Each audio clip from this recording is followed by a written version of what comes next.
So when we forget that we're a super attractor, we're pretty much doing all the things that are the opposite of being in alignment with our super attractor energy, and we block it.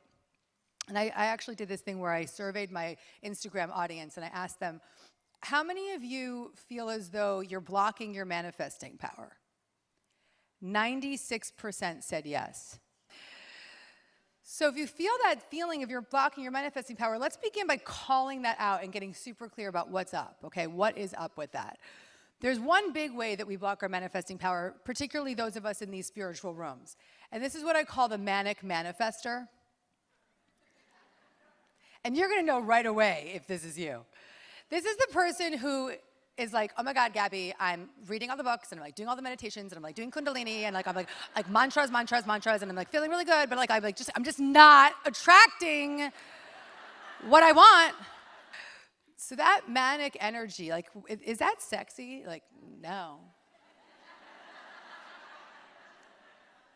Absolutely not. It's not sexy. It's not drawing you towards it. It's deflecting you. So it's the same way we're deflecting the love and the support of the universe when we're in that manic state of having to make it happen and forcing it to happen and trying to control the circumstances. That's that manic state that keeps us stuck, okay? So we're going to work on that tonight. Okay. And then there's the pusher. The pusher is the person who believes that if I don't make it happen, it will never happen. Yeah.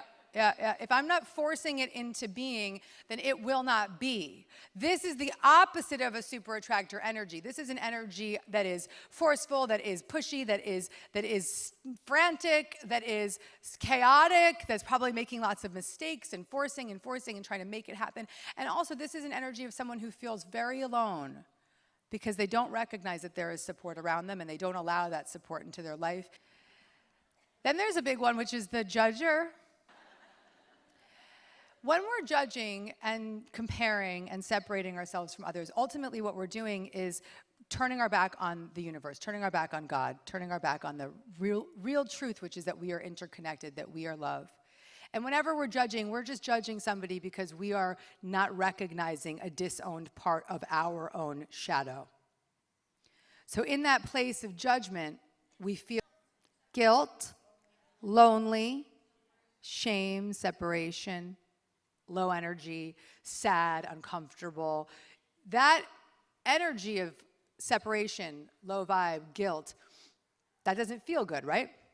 And we now know that being a super attractor means that we are devoted to feeling good. And in that place of not feeling good, we are deflecting our super attractor power. Everybody with me? And then the final one is fear. Fear, uncertainty, ways that we stay small, not feeling good enough. Feeling like fear in many cases is just running the show. And so we have to begin to undo our relationship with fear tonight and through the journey of this book so that we can reframe that fear one step at a time. And we're going to begin right now to reframe, undo, and establish a new pattern instead of the pattern of fear. Are you ready for that? And it's a method called the choose again method. And this is a method that allows you to be in this constant dialogue with your fear, with your negativity, but not in a bad way, in a really valuable, important, and life-transforming way. So the first step is going to require that you start to pay attention to the negative thoughts and the ones that you particularly have on repeat. You all know what they are. Don't pretend like you don't. So starting to, first step, noticing that fear-based thought is there. And then noticing how it makes you feel. Then the second step is to forgive yourself for having the thought. And this is a big one because often when we forgive ourselves for having that fearful thought, what we do is we recognize that we are not that story. We are not that thought. The forgiveness dissolves the thought. You can also just forgive the thought altogether. If you're feeling like, I can't forgive myself. I'm not there yet, Gabby. Forgive the thought. Just forgive the thought altogether.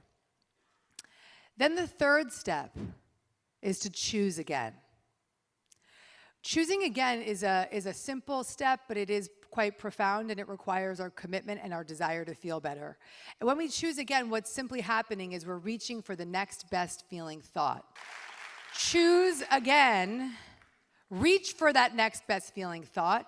And then once you feel a little bit better, reach for another next best feeling thought. And then when you feel a little bit better, reach for the next best feeling thought. Step 1, notice the thought. And feel it. How does it make me feel? It makes me feel depleted and tired and already just completely disconnected.